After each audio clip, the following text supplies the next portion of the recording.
안녕하십니까. 2021년 10월 24일 최병무 이펙트 시작하겠습니다. 국정감사를 시작하기 전에 송영길 민주당 대표가 이재명 지사에 대해서 경기도지사직 사퇴를 얘기한 적이 있습니다. 그때 이재명 지사는 약간 고민하는 듯 하다가 정면 돌파를 하겠다 이런 식으로 하면서 10월 18일과 20일 국정감사를 받았죠. 아마 본인의 언변 뭐 이런 것을 믿고 국정감사를 받는 쪽으로 결정을 한 것으로 보이는데, 자, 국정감사를 받았을 때 예를 들어서 조폭 사진, 돈다발 사진 논란 뭐 이런 거 가지고서 국민의힘이 약간 궁지에 몰리는 듯 하니까 자기들 자평해서 선방했다 내지는 완승이다 뭐 이렇게 됐습니다. 과연 완승인가? 그 국정감사 발언이 오늘까지도 계속해서 논란이 되고 있고 그 중에 상당 부분이 거짓말로 드러나고 있습니다. 그렇다면 국정감사로 정면 돌파를 하겠다는 본인의 생각은 내년 3월 9일 대선까지를 생각한다면 결정적인 판단 미스였다. 이렇게 보는 것이 맞다. 그러면서 제가 오늘 그 사례들을 말씀을 드리겠습니다. 자, 우선 첫 번째. 최근에 이제 조선일보 보도로 시작된 백현동 부지 특혜 의혹이죠. 뭐 이것도 저는 명백하다고 보는데 이 부분과 관련해서 이재명 지사가 뭐라고 얘기했냐면, 국토교통부가 이 백현동 그 한국식품연구원 부지죠. 이것을 용도 변경을 안 해주면 직무유기로 문제 삼겠다고 협박을 해서 어쩔 수 없이 용도 변경을 해줬다. 이렇게 얘기를 했습니다. 근데 그 후에 드러난 여러 가지 사실들을 보니까, 자, 국토부가 보낸 게 2014년입니다. 2014년 1월, 5월, 10월 세 번을 보냈더군요. 이 세 번을 보낸 건 뭐냐면 공공기관 지방 이전과 관련해서 여기 수도권에 있는 땅을 팔아야 지방으로 이전하지 않겠습니까? 그러니까 한국식품연구원이 땅을 팔려고 계속 내놨는데 이게 자연 녹지니까 안 팔리는 겁니다. 그러니까 이걸 용도 변경을 해줘라. 팔리게끔 용도 변경을 해줘라. 이런 그 얘기죠. 그런데 거기에 대해서 성남시가 당시에 해줄 수 없다. 이런 공문을 보낸 사실이, 한국식품연구원에 보낸 사실이 들통이 났습니다. 그래 놓고서 국토부 협박으로 어쩔 수 없이 해줬다고 지금 주장한 거죠. 거짓말입니다. 그렇죠. 우의증죄가 되겠죠, 당연히. 그리고 우선 국토부가 성남시한테 협박했다는 것 자체가 말이 안 되는 거 아니겠습니까? 권유, 권고 뭐 이런 걸 했을 수는 있겠고, 그 다음에 이 공문을, 국토부의 공문을 그 국정감사장에서 이렇게 보여줬다는데 그게 왜곡된 겁니다. 거기에 협박 내용 들어있지 않고요. 그 다음에 용도 변경을 해주라 하는 것도 권유사항으로 들어가 있고요. 그 다음에 용도 변경은 기본적으로 지방자치단체장의 권한입니다. 안 해주면 그만입니다. 자기가 그렇게 성남시가 안 해줄 수 없다고 했지 않습니까? 그렇기 때문에 여기에서 명백한 팩트는 국토부가 권유했는데 성남시가 안 해줬다는 게 명백한 팩트고요. 그러니까 국정감사에서 얘기했던 게 거짓말이고, 그 다음에 이거는 다 2014년 1월, 5월, 10월 얘기입니다. 그런데 실제 이게 이루어진 거는 2015년 1월 달에 그 이재명 성남시장 선거 당시에 선대본부장을 했던 김인섭 씨라고 하는 사람이 이 시행업체에 영입이 되고 나니까 바로 3개월 뒤에 그 용도 변경 해줘야 된다는 보고서가 올라갔고, 그 보고서에 4월 달에 이재명 당시 성남시장이 사인을 했고 그것이 9월 달에 확정됩니다. 그러면서 일사천리로 진행이 돼서 시행업체가 거기서 3천억 원의 이익을 얻고, 김인섭 씨, 이재명 지사의 선대본부장을 했던 김인섭 씨는 70억 원을 받습니다. 이게 팩트입니다. 그러니까 국토교통부 협박으로 어쩌고는 완전히 거짓말이다. 국토교통부에서도 어이없다. 자기들이 얘기하는 거는 용도 변경을 해줘서 식품연구원 부지가 팔리도록 해달라는 얘기지, 근데 그것도 시점상으로는 도저히 안 맞는다. 이런 얘기고요. 자, 그 다음에 또 하나 있습니다. 10월 20일 국정감사에서 초과이익 환수 조항 문제와 관련해서 이재명 지사가 뭐라고 얘기했냐면, 자, 2015년이 대장동 개발 그 본격화될 때 아닙니까? 그때는 미분양이 속출한 때다. 초과이익 환수가 아니라 고정이익 확보가 굉장히 중요할 때다. 이렇게 주장을 했습니다. 그런데 주택산업연구원이 집계하는 그 건설 경기지수 뭐 이런 게 있습니다. 2015년 3월달, 그러니까 2월달에 성남의뜰이 만들어졌고 3월달에 성남의뜰이 성남도시개발공사로부터 우선협상 대상자로 선정이 됩니다. 바로 그 시점입니다. 수도권 주택사업자의 체감 건설경기 지수라는 것이 있습니다. 이게 100을 기준으로 하고 있는데 100을 넘으면 호황이고 100을 안 넘으면 불황입니다. 건설경기가 나쁜 때죠. 그런데 이때가 보면 120.4입니다. 전달 2월달에 보다 22%포인트가 높았습니다. 호황을 사람들이 체감으로 하고 있다는 얘기가 되는 것이죠. 그렇게 되어 있고요. 국토교통부에 따르면 2015년 2월, 3월 이 즈음에 그 어간에 성남시의 미분양이 거의 없습니다. 거짓말이죠.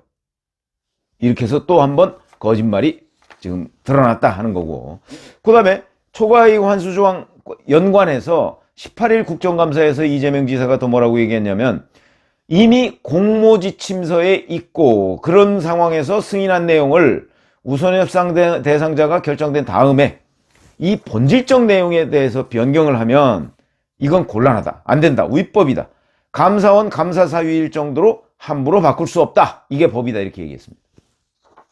그런데 공모지침이라는 걸 한번 살펴봤더니 11조에 이런 내용이 나옵니다.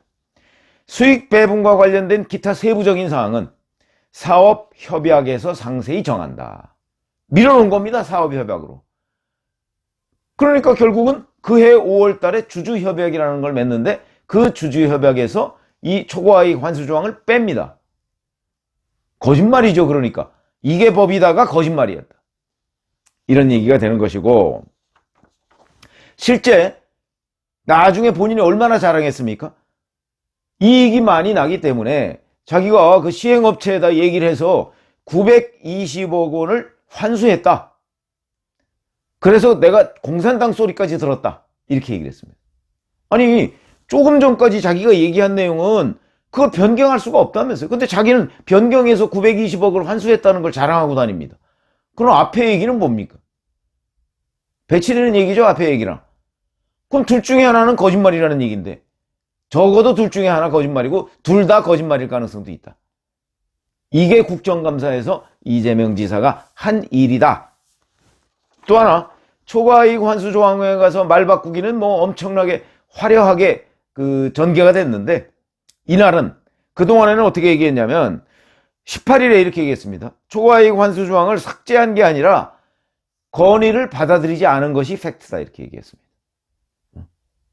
그렇죠? 건의를 받아들이지 않은 것이 팩트다. 그렇게 얘기하니까 그러면 당신이 건의를 안 받아들였다는 얘기네? 그랬더니 19일날 바로 다음날, 주어가 나가 아니고 성남도시개발공사다. 그러니까 성남도시개발공사가 성남도시개발공사 그 직원의 건의를 도시개발공사 사장 유동규가 사장 직무대리니까 받아들이지 않았다, 이렇게 말을 바꿨습니다. 아니, 주어를 갑자기 바뀌면 말이 바뀐 겁니다. 그런데 20일 날 국정감사에서 이 말을 또 바꿨습니다. 아니, 그게 실무자들 간에 그런 얘기가 있었다고 하는데 나는 그걸 언론 보도를 보고 알았다. 이거는 또 왜 말이 안 되냐면, 왜 거짓말이냐면, 성남도시개발공사 정관에 보면요, 주요한 결정사항은 시장한테 보고하도록 돼 있습니다. 근데 시장한테 보고하지 않고 초과이익 환수 조항을 유동규 당시 사장 직무대리가 뺐다. 그러면 징계를 했어야 되는 것이죠. 이 중요한 수천억 원의 손해를 성남시에 끼치게 된 유동규 사장 대리의 행위에 대해서 아무런 징계를 하지 않고 문제 제기를 하지 않았다? 본인의 무능입니다. 그러니까 이재명 후보는 선택을 해야 됩니다. 본인의 무능, 관리 능력 부재, 이런 걸 선택을 할지, 아니면 본인의 배임 혐의, 공범, 주범, 이걸 선택을 할지, 그걸 결정을 해야 되는데 요리조리 빠지다가 보니까 말 바꾸기, 그 논란이 지금 계속될 수밖에 없다. 그렇다면 국정감사가 과연 이재명 지사의 완승은커녕 이재명 지사 본인이 공격받을 수 있는 소재를 잔뜩 만들어 놓은, 내지는 사법 처리를 받을 수 있는 그런 밑밥을 뿌린 게 된 거 아니냐, 이렇게 이제 충분히 얘기를 할 수가 있고, 또 하나 있습니다. 바로 조폭 논란인데요. 이거는 김용판 의원이 자, 박철민 씨라는 구치소에 있는 사람의 자술서, 의견 진술서 뭐 이런 것을 토대로 해서 질문을 했는데 그 근거로 뭐 돈다발 사진을 올렸는데 그 돈다발 사진이 그 나중에 2018년 거다. 이것 때문에 이제 돈다발 사진이 잘못됐다.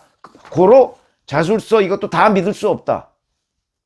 이렇게 돼서 이제 김용판 의원이 약간 코너에 몰리는 이런 형국이었는데 저는 그렇게 보지 않습니다. 이재명 후보와 조폭 논란은요, 2007년, 2008년부터 있는 아주 해묵은 과제입니다. 이게 이재명 지사가 풀어야 할 과제. 왜냐하면 2007년, 2008년에 조폭 2명, 성남국제마피아파 변론을 했고요. 그 변론을 해서 집행유예를 받아줬습니다. 조폭한테. 그런데 그 사람이 나가자마자 또다시 조폭 활동을 했습니다. 그런데 본인은 몰랐다고 얘기해서 또 거짓말 논란. 그 사람이 조직폭력배인 걸 몰랐다는 거거든요. 자기가 변호한 사람이 조직폭력배인 걸 몰랐다? 그렇게 얘기를 했는데 판결문을 구해보니까 판결문에 조직폭력배라고 나옵니다. 거짓말. 거기에다가 그 이후에도 계속 이재명 성남시장 선거 때마다 조폭이 등장합니다. 자기 수행비서는 8년간 자기를 수행했던 수행비서는 조폭에 연루돼서 처벌을 받은 적이 있습니다. 자기 주변에서. 그 다음에 본인이 조폭과 찍은 사진 수도 없이 지금 나오고 있습니다. 자, 그러면 본인이 뭐 우연히 정치인은 누구나 사진 찍을 수 있죠. 그러나 한두 번은 찍을 수 있습니다. 한 번 정도는. 그러나 아주 다정하게 어깨에 손까지 올리고 찍은 사진.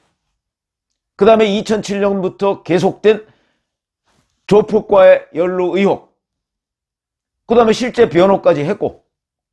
자, 이런 부분에 관해서 과연 국민들한테 설명이 될 수가 있겠는가? 저는 될 수 없다고 보고요.